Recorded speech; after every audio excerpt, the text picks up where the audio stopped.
Ms. Lopez was easily the best-looking teacher at our school. So sometimes I gave her compliments like, "Miss Lopez, you look stunning today." "Oh, thank you. That means a lot coming from a handsome boy like you." She gave me a kiss on my cheek, and my classmates were shocked.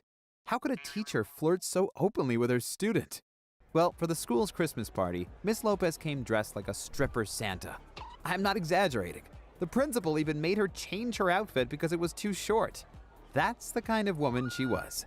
But then I failed my Spanish exam and asked Miss Lopez if she would let me pass the course anyway. She responded, "Okay, let's make a deal. I will give you a B+ on your report card if you give me a compliment that makes me blush." Oh, well, that's easy, Miss Lopez, because you are so beautiful that I would date you even if you were my own daughter. I wondered if I had gone too far, but she bursted out laughing and said, "You little perv, you have such a dirty mind. But okay, I'll let you pass the course." Maybe we flirted too much, though, because rumors spread that Miss Lopez and I were having an affair. The guys thought it was cool and gave me props, but one girl couldn't take it. My annoying girlfriend, Whitney. She completely freaked out when Miss Lopez told me, "I can't believe you haven't found a girlfriend yet. You are such a cutie." I am his girlfriend, and now stop hitting on him, you shameless tramp! What? He is dating you? What a shame. He could do so much better. If that wasn't mean enough, Miss Lopez asked me to stay for a private talk after class. Problem was that Whitney refused to leave my side. She said, You are just a sad old lady who can't find a guy. That's why you're trying to steal my boyfriend away from me. "Oh, I can have any man I want. But your boyfriend and I have a special connection. I just can't get him out of my mind." As revenge, Whitney drew an unflattering caricature of her on the blackboard. When Miss Lopez saw it, she immediately said, "Whitney, did you draw that?" Huh? Why? Does the drawing remind you of someone? "Look, if you have a problem with my clothing style, just tell it to my face." That's not a style. It's an embarrassment. "Well, why don't we ask the guys? Hey, listen up. If you think I'm better dressed than Whitney, please raise your hand." All the boys sided with Miss Lopez, and Whitney got so mad I had to stop her from throwing her water bottle at her. And the following week, we went on a 3-day class trip. We wanted to do a canoe tour, so Miss Lopez split us up into teams of 2. When I was left without a partner, she said, "Looks like we are together, my cutie."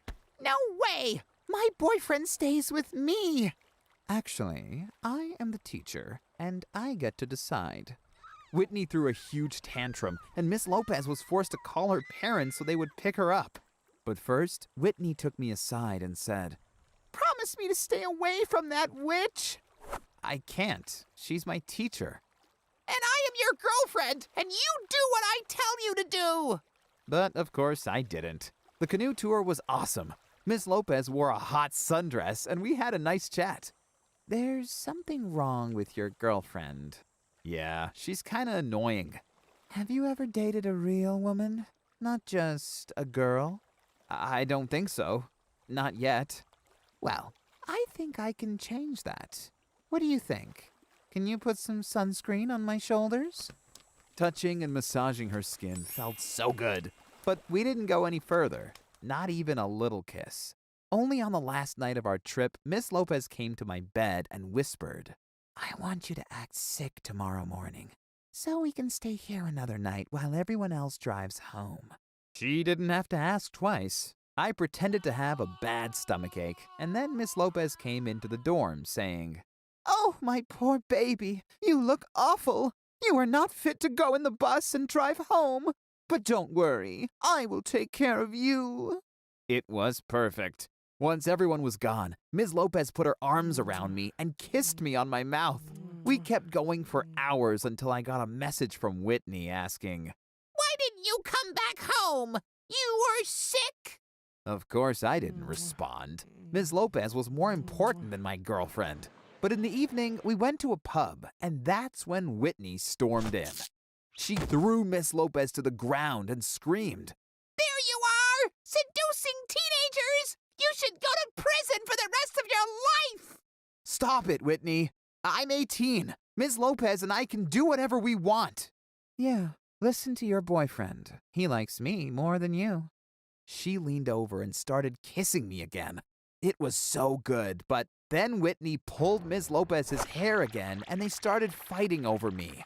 It was a lot of fun to watch, but I had to separate them. Whitney, go home. I'm breaking up with you. Ha! You lost. Your boyfriend chose me because I'm way hotter than you. That's when Whitney started crying. I felt bad and wanted to give her a hug, but Ms. Lopez stepped between us and threw her beer all over Whitney. You get what you deserve, chica. Then Miss Lopez took me to her room and we made out until sunrise. It was the best night of my life, even though I still felt guilty. When I got back home, I immediately messaged Whitney. I'm sorry for how I treated you, and I hope I haven't hurt you too badly. She responded with photos of Ms. Lopez's car. The windows were smashed, and the whole car was covered in graffiti with nasty words on it. I guess women are just crazy when it comes to dating men.